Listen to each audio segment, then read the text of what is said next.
சென்னை பெசன்ட் நகர் பீச்சில் நாள்தோறும் நிறைய குடும்பங்கள் வந்து போயிட்டு இருக்காங்க. பெரும்பாலான மக்கள் அவங்க ஃபேமிலி கூட டைம் ஸ்பெண்ட் பண்றதுக்காக தான் பீச்சுக்கு வராங்க. இந்த நிலையில பெசன்ட் நகர் பீச்ல இருக்க ஒரு சின்ன கடையில மீன் வாங்கி சாப்பிட்டு இருக்காங்க ஒரு ஃபேமிலி. சாப்பிடும் போது தான் நோட்டீஸ் பண்றாங்க அவங்க சாப்பிட்டுட்டு இருந்த மீன்ல நிறைய புழுக்கள் இருந்திருக்குன்னு. அதை பார்த்த உடனே வீடியோ எடுத்து சோஷியல் மீடியால போஸ்ட் பண்றாங்க. அந்த வீடியோ இப்ப ரொம்ப வைரலாகவும் போயிட்டு இருக்கு. இதை அடுத்து அவங்க இதை பத்தி போலீஸ் கிட்ட புகார் கொடுத்த நிலையில போலீஸும் வந்து விற்பனையாளர்கிட்ட இதை பத்தி கேட்டபோது அதுக்கு அவங்க ரொம்பவே அலட்சியமா பதில் சொல்லியிருக்காங்க. இந்த புகாரை கேட்ட பிறகு கடையை உடனே அடைச்சிருக்காங்க போலீஸ்.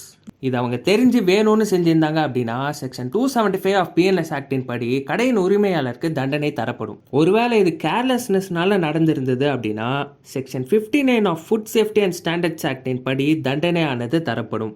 அதே போல பாதிக்கப்பட்டவங்க கன்சியூமர் ப்ரொடெக்ஷன் ஆக்ட்லயும் கேஸ் ஃபைல் பண்ண முடியும். இதை பத்தி உங்களோட ஒப்பீனியனை கமெண்ட் செக்ஷன்ல சொல்லுங்க. மேலும் சட்டம் தொடர்பான செய்திகளை தெரிஞ்சுக்க நம்ம சேனலை சப்ஸ்கிரைப் பண்ணுங்க.